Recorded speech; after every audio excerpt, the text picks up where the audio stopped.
Hello hello ತಿಳ್ಕೊಂಡಾಗುತ್ತೆ ಎಲ್ಲ ಅಂದ್ರೆ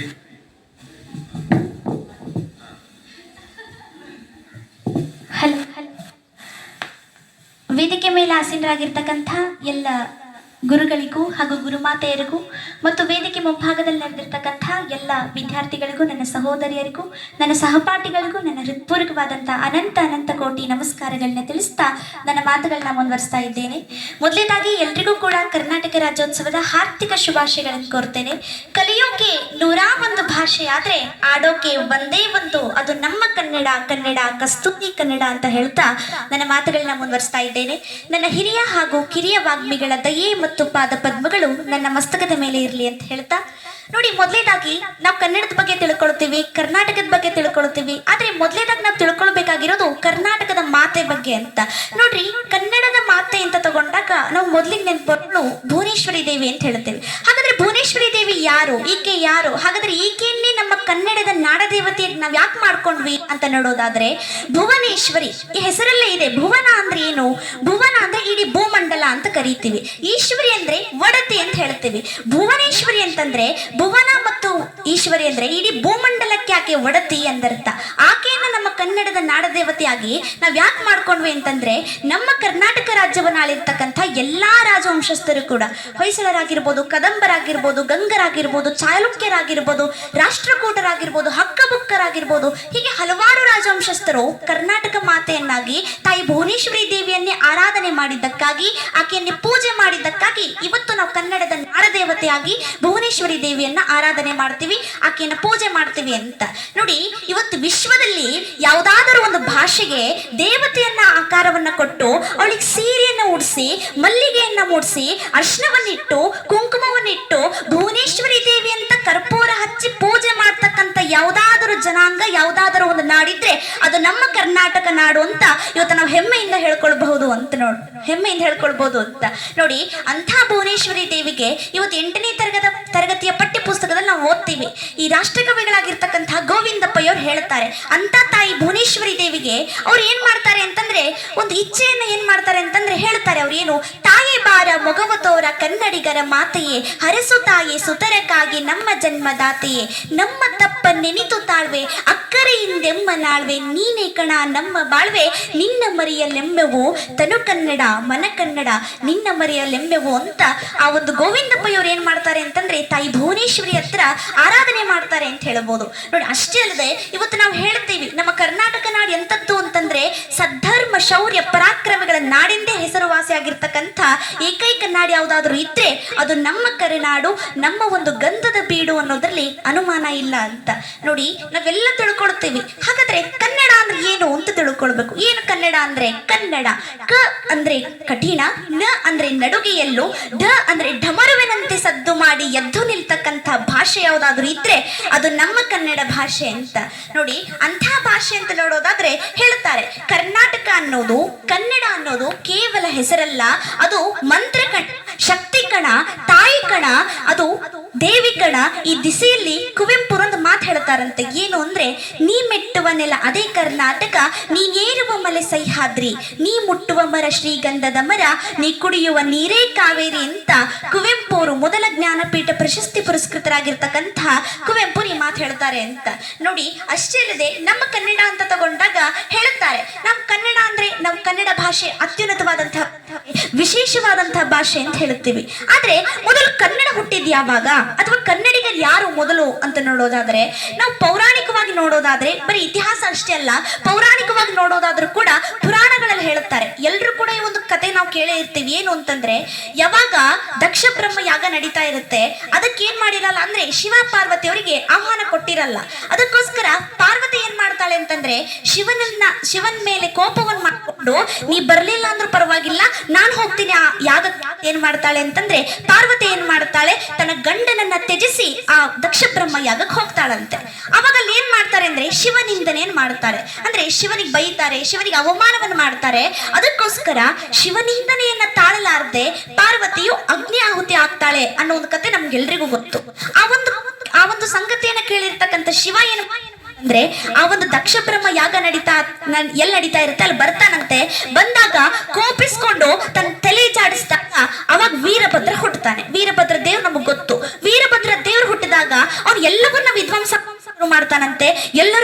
ಹೊಡಿಲಿಕ್ಕೆ ಶುರು ಮಾಡ್ತಾನೆ, ಧ್ವಂಸ ಮಾಡ್ಲಿಕ್ಕೆ ಶುರು ಮಾಡ್ತಾನೆ. ಅವಾಗ ಏನ್ ಮಾಡ್ತಾನೆ ಅಂತಂದ್ರೆ ವಿಷ್ಣು ವೇದ ಪುರುಷ ಅಂತ ನಾವು ವಿಷ್ಣುವಿನ ಕರಿತೀವಿ. ವಿಷ್ಣು ಬಂದು ಏನ್ ಮಾಡ್ತಾನೆ ಅಂದ್ರೆ, ಇಲ್ಲ ಸ್ವಾಮಿ, ನಿಮ್ ಕೋಪ ಬಾಳಾಗಿದೆ, ನಿಮ್ ಕೋಪವನ್ನ ಕಡಿಮೆ ಮಾಡ್ಲಿಕ್ಕೆ ದಿನವೂ ಕೂಡ 101 ಕಮಲ ಪುಷ್ಪಗಳಿಂದ ನಿನ್ನ ಪೂಜೆ ಮಾಡ್ತೀನಿ ಅಂತ ವಿಷ್ಣು ಏನ್ ಮಾಡ್ತಾರೆ, ವೀರಭದ್ರ ದೇವರಿಗೆ ಹೇಳ್ತಾರಂತೆ. ಅವಾಗ ದಿನವೂ ಕೂಡ ಏನ್ ಮಾಡ್ಬೇಕು, 101 ಕಮಲ ಪುಷ್ಪಗಳಿಂದ ಆ ವೀರಭದ್ರನನ್ನ ವಿಷ್ಣು ಪೂಜೆ ಮಾಡ್ತಾನೆ. ಆದ್ರೆ ಒಂದು ದಿನ ಏನಾಗುತ್ತೆ ಅಂತಂದ್ರೆ, 101 ಕಮಲ ಪುಷ್ಪಗಳನ್ನು ತೆಗೆದುಕೊಂಡು ಬಂದಾಗ ಒಂದು ಕಮಲ ಪುಷ್ಪ ಏನಾಗಿರುತ್ತೆ ಅಂದ್ರೆ ಕಡಿಮೆ ಬಿದ್ದುಬಿಟ್ಟಿರುತ್ತೆ.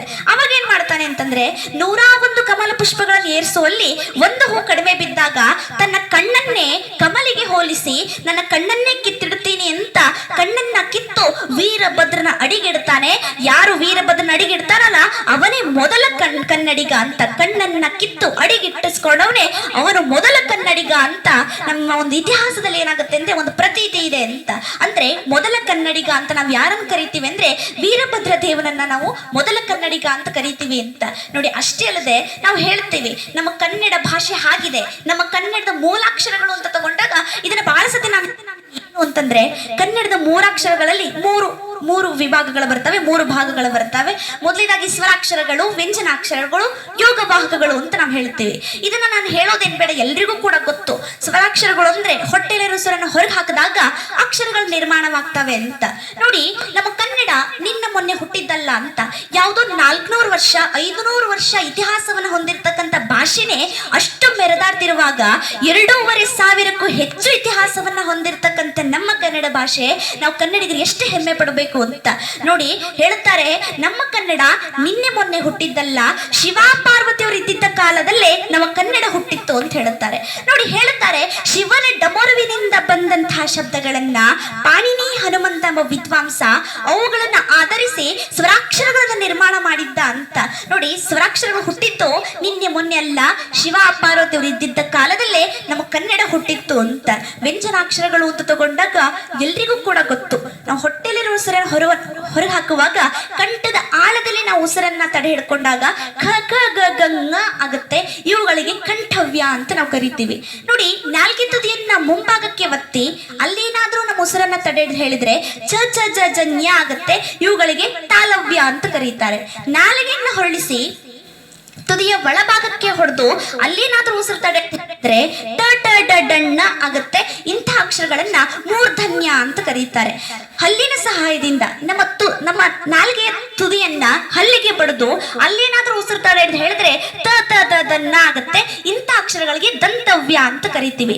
ಹೊಟ್ಟೆಲಿರೋ ಉಸಿರನ್ನ ಹೊರಗೆ ಹಾಕುವಾಗ 2 ತುಟಿಗಳು ಅಡೆತಡೆ ಮಾಡಿದ್ರೆ ಪ ಪ ಬ ಬ ಮ ಆಗುತ್ತೆ. ಇಂಥ ಅಕ್ಷರಗಳನ್ನು ಓಷ್ಟಾಕ್ಷರಗಳು ಅಂತ ಕರಿತೀವಿ ಅಂತ. ನೋಡಿ, ಕಂಠದ ಆಳದಿಂದ ಶುರು ಮಾಡಿ ತುಟಿಯವರೆಗೂ ಗಾಳಿಯನ್ನ ತಡೆಯುವ ಒಂದೊಂದು ಜಾಗದ ಮೂಲಕ 5 ಅಕ್ಷರಗಳೇನು ಹುಡ್ತಾವಲ್ಲ, ಅದು ನಮ್ಮ ಕನ್ನಡದ ವೈಶಿಷ್ಟ್ಯ ಅಂತ.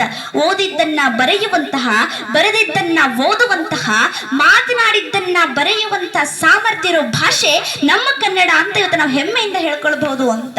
ನೋಡಿ, ಅದಕ್ಕೋಸ್ಕರ ನಮ್ಮ ಕನ್ನಡದ ಮೊದಲ ವ್ಯಾಕರಣ ಗ್ರಂಥವಾಗಿರ್ತಕ್ಕಂಥ ಶಬ್ದಮಣಿ ದರ್ಪಣವನ್ನು ಬರೀತಾರೆ ಕೇಶಿರಾಜ್ ಅವರು ಹೇಳ್ತಾರೆ, ಅದರಲ್ಲಿ ನಮ್ಮ ಕನ್ನಡ ಯಾವ ರೀತಿಯಾಗಿದೆ ಅಂದ್ರೆ, ನಾಭಿ ಮೂಲದೋಳ್ ಕಹಳೆಯ ಪಾಂಗೇನದೋಳ್ ತನವಾದ್ಯಂ ನಾಲಿಗೆ ವಾದನ ದಂಡಂ ಶಬ್ದ ದ್ರವ್ಯಂ ಜನವಿಸಿಗಂ ಅಕ್ಷರದರ ರೂಪಂ ಶ್ವೇತದರ ಕಾರ್ಯಂ ಅಂತ.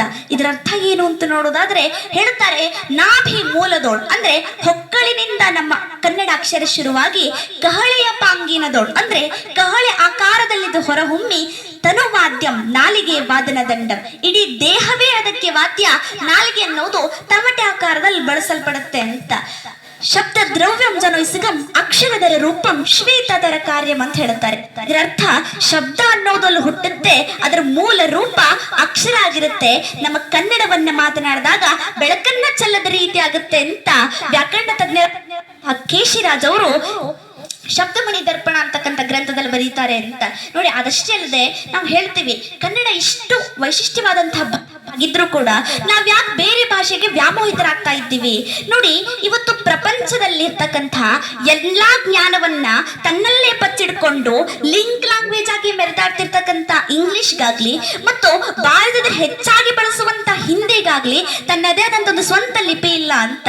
ಇದನ್ನ ಯಾಕೆ ನಾ ಹೇಳ್ತಾ ಇದ್ದೀನಿ ಅಂತಂದ್ರೆ, ಇಂಗ್ಲಿಷ್ ಭಾಷೆಗೆ ಸ್ವಂತ ಲಿಪಿ ಇದೆ ಅಂತ ನೀವು ಕೇಳಬಹುದು. ಆದ್ರೆ ಇಂಗ್ಲಿಷ್ ಭಾಷೆಯವರು ಲ್ಯಾಟಿನ್ ಲಿಪಿನ ಬಳಸಿ ಬರೆದ್ರೆ, ಹಿಂದಿಯವರು ದೇವನಾಗರಿ ಲಿಪಿನ ಬಳಸಿ ಬರೀತಾರೆ. ಆದ್ರೆ ಇದೆಲ್ಲದರ ನಡುವೆ ನಮ್ಮ ಕನ್ನಡ ತನ್ನದೇ ಆದಂತ ಒಂದು ಸ್ವಂತ ಲಿಪಿಯನ್ನ ಇಟ್ಟು ಅಗ್ರ ಪಂಕ್ತಿಯಲ್ಲಿ ನಿಲ್ಲುತ್ತಲ್ಲ, ಇದು ನಮ್ಮ ಕನ್ನಡದ ವೈಶಿಷ್ಟ್ಯ ಅಂತ ಹೇಳ್ಬೋದು.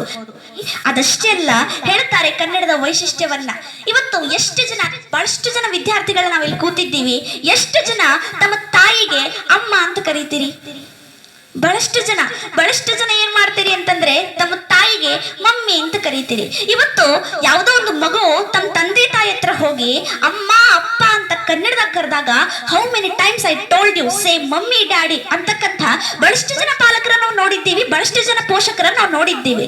ಆದ್ರೆ ಇವತ್ತು ನಾವು ಅರ್ಥ ಮಾಡ್ಕೊಳ್ಬೇಕು, ಮಮ್ಮಿ ಅಂದ್ರೆ ಏನು ಅಂತ ಜಾಲತಾಣದಲ್ಲಿ ನಾವು ಹುಡುಕಿದ್ರೆ ಅಲ್ಲಿ ಬರೋದು ಯಾವುದೋ ಒಂದು ತಾಯಿ ತನ್ನ ಮಗುವನ್ನ ಕಂಕುಳದಲ್ಲಿ ಇಟ್ಕೊಂಡು ಕೂತಿರೋ ಭಾವಚಿತ್ರ ಅಲ್ಲಿ ಬರೋದಿಲ್ಲ. ಅಲ್ಲಿ ಬರೋ ಭಾವಚಿತ್ರ ಏನು ಅಂದ್ರೆ, ತಲೆ ಹರಡಿಸ್ಕೊಂಡು ಕೋರೆ ಹಲ್ಲಿರ್ತಕ್ಕಂಥ ಕೆಂಪು ಕಣ್ಣಿನ ರಾಕ್ಷಸಿ ಚಿತ್ರ ಬರುತ್ತೆ ಹೊರತು ಯಾವುದೋ ತಾಯಿ ಚಿತ್ರ ಬರೋದಿಲ್ಲ ಅಂತ. ಇದಕ್ಕೆ ಸ್ವಲ್ಪ ಯೋಚನೆ ಮಾಡ್ಬೇಕು ನಾವು. ಯಾಕೆ ಅಂತಂದ್ರೆ, ನಮಗೆ ಜನ್ಮವನ್ನ ಕೊಟ್ಟಿರ್ತಕ್ಕಂಥ ತಾಯಿಯನ್ನ ರಾಕ್ಷಸಿಗೆ ಹೋಲಿಸೋದು ಸರಿನಾ ಅಂತಕ್ಕಂಥ ಒಂದು ಮಾತನ್ನ ನಾವೇ ಯೋಚನೆ ಮಾಡಬೇಕು. ನೋಡಿ, ಹೇಳ್ತಾರೆ ಅದಕ್ಕೋಸ್ಕರ ಈ ಒಂದು ಬೇರೆ ಭಾಷೆನ ಮಾತನಾಡ್ಲಿಕ್ಕೆ, ಇಂಗ್ಲಿಷ್ ಅನ್ನು ಮಾತನಾಡ್ಲಿಕ್ಕೆ, ಆಂಗ್ಲ ಭಾಷೆಯನ್ನ ಅಥವಾ ಬೇರೆ ಭಾಷೆಯನ್ನು ಮಾತನಾಡ್ಲಿಕ್ಕೆ ನೂರಾರು ದೇಶಗಳಿದಾವೆ. ಆದ್ರೆ ಕನ್ನಡ ಮಾತನಾಡ್ಲಿಕ್ಕೆ ಅಂತ ಇಡೀ ವಿಶ್ವದಲ್ಲಿ ಇರೋದು ಕೇವಲ ಕರ್ನಾಟಕ ಮಾತ್ರ ಅಂತ ಹೇಳ್ಬೋದು. ನೋಡಿ, ಅದಕ್ಕೋಸ್ಕರ ನಾವು ಕನ್ನಡವನ್ನ ಮಾತನಾಡ್ಲೇಬೇಕು ಅಂತ ಹೇಳ್ತೀನಿ. ಇವತ್ತು ಇದಷ್ಟೇ ಅಲ್ಲ, ಮಮ್ಮಿ ಡ್ಯಾಡಿ ಅಂತ ಅಷ್ಟೇ ಅಲ್ಲ, ಇವತ್ತು ನಾವು ಹೇಳ್ತೀವಿ, ಎಷ್ಟು ಜನ ತಪ್ಪಾಯ್ತು ಅಂದ್ರೆ ಸಾರಿ ಅಂತ ಕೇಳ್ತೀರಿ. ನಾವೆಲ್ಲರೂ ಕೂಡ ಸಾರಿ ಅಂತಾನೆ ಕೇಳ್ತೀವಿ. ಆದ್ರೆ ಸಾರಿ ಅಂತ ಕೇಳಿದಾಗ ಎಷ್ಟೋ ವ್ಯಕ್ತಿಯ ಹೃದಯಕ್ಕೆ ಹೋಗಿ ಮುಟ್ಟುತ್ತೋ ಇಲ್ಲೋ ಗೊತ್ತಿಲ್ಲ. ಆದ್ರೆ ತಪ್ಪಾಯ್ತು ಸ್ವಾಮಿ, ಈ ಒಂದು ತಪ್ಪನ್ನು ಇನ್ನೊಮ್ಮಿಂದ ಮಾಡಲ್ಲ, ನನಗೆ ಕ್ಷಮಿಸಿ ಅಂತ ಕೇಳಿದಾಗ ನೇರವಾಗಿ ವ್ಯಕ್ತಿಯ ಹೃದಯಕ್ಕೆ ಹೋಗಿ ಮುಟ್ಟುತ್ತೆ ಅಂತ. ಯಾಕೆಂದ್ರೆ ಅಂತ ಹಿತವನ್ನ ಉಣಬಡಿಸುವಂತ ಯಾವ್ದಾದ್ರೂ ಭಾಷೆ ಇದ್ರೆ ಅದು ನಮ್ಮ ಕನ್ನಡ ಭಾಷೆ ಅಂತ ಇವತ್ತು ಹೆಮ್ಮೆಯಿಂದ ಹೇಳ್ಕೊಳ್ಬೇಕು. ನೋಡಿ, ಅದಷ್ಟೇ ಅಲ್ಲ, ಹೇಳುತ್ತಾರೆ ಮಮ್ಮಿ ಡ್ಯಾಡಿ ಸಾರಿ ಅಷ್ಟೇನಾ ಅಂತ ನೋಡೋದಾದ್ರೆ ಅಲ್ಲ.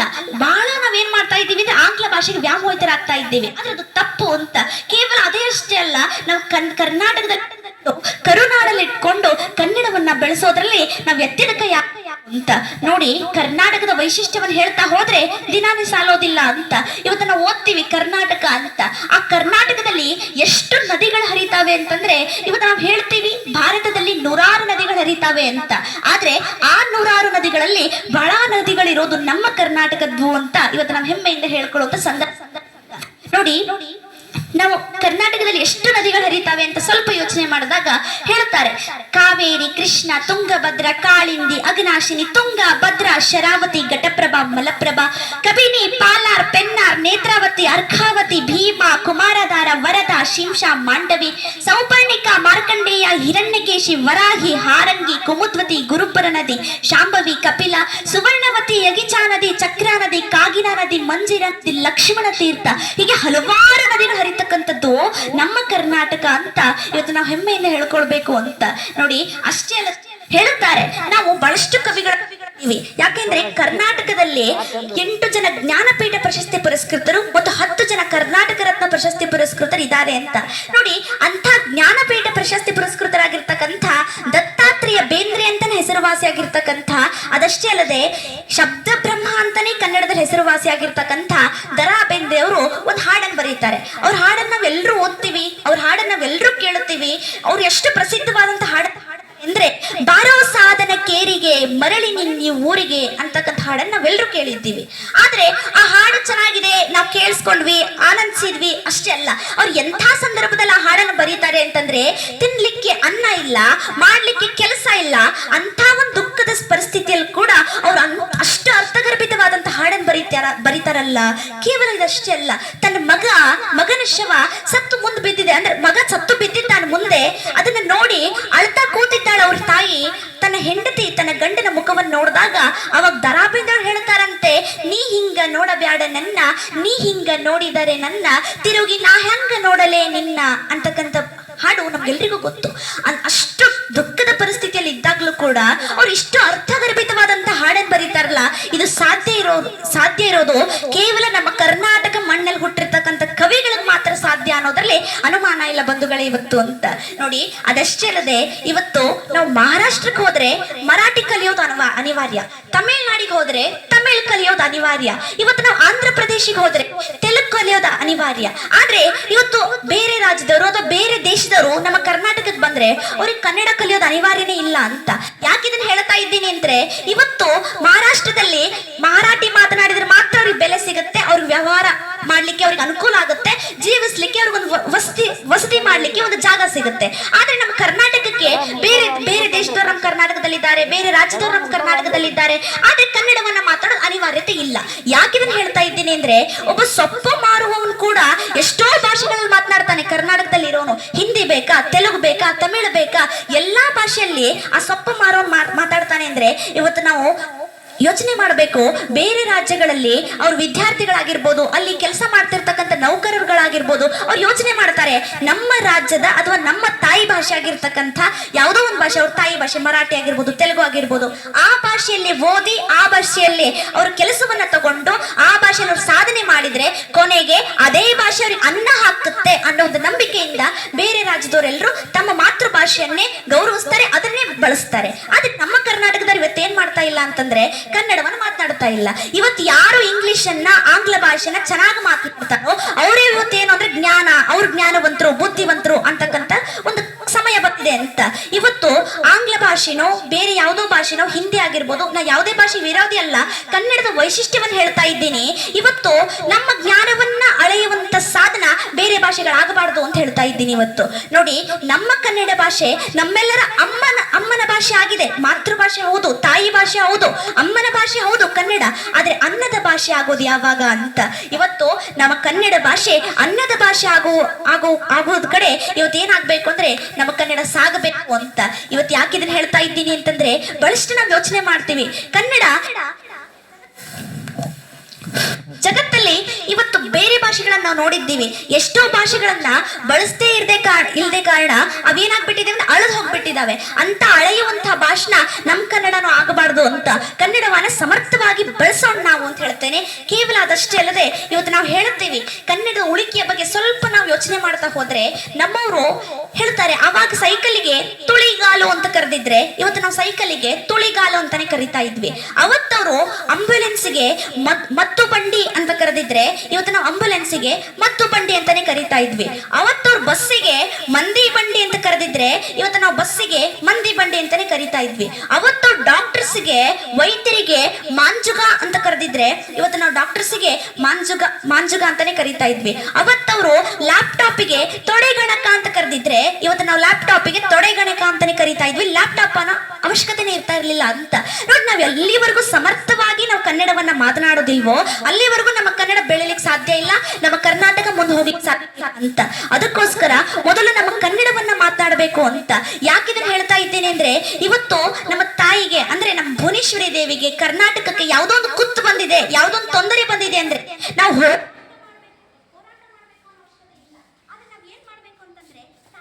ಮುಸಲ್ ರೇಖೆ ಮುಸಲ್ ಸಾಕು ಅಲ್ಲಪ್ಪ ಭಾಳ ಹುಡುಗರು ಅದಾವ ಮಾತಾಡೋದು. ಹೌದ್ರಿ,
ಅನಾದಿಮೂರ್ತಿ ಗದುಗಿನ ವೀರನಾರಾಯಣ ಅಂತ ಹೇಳ್ತಾರೆ. ಇದರ ಅರ್ಥವನ್ನು ಹುಡುಕ್ತಾ ಹೋದ್ರೆ ವೇದಪುರುಷ ಅಂತ ಹೇಳಿದ್ರೆ ವೇದಪುರುಷ ಅಂದ್ರೆ ಯಾರು?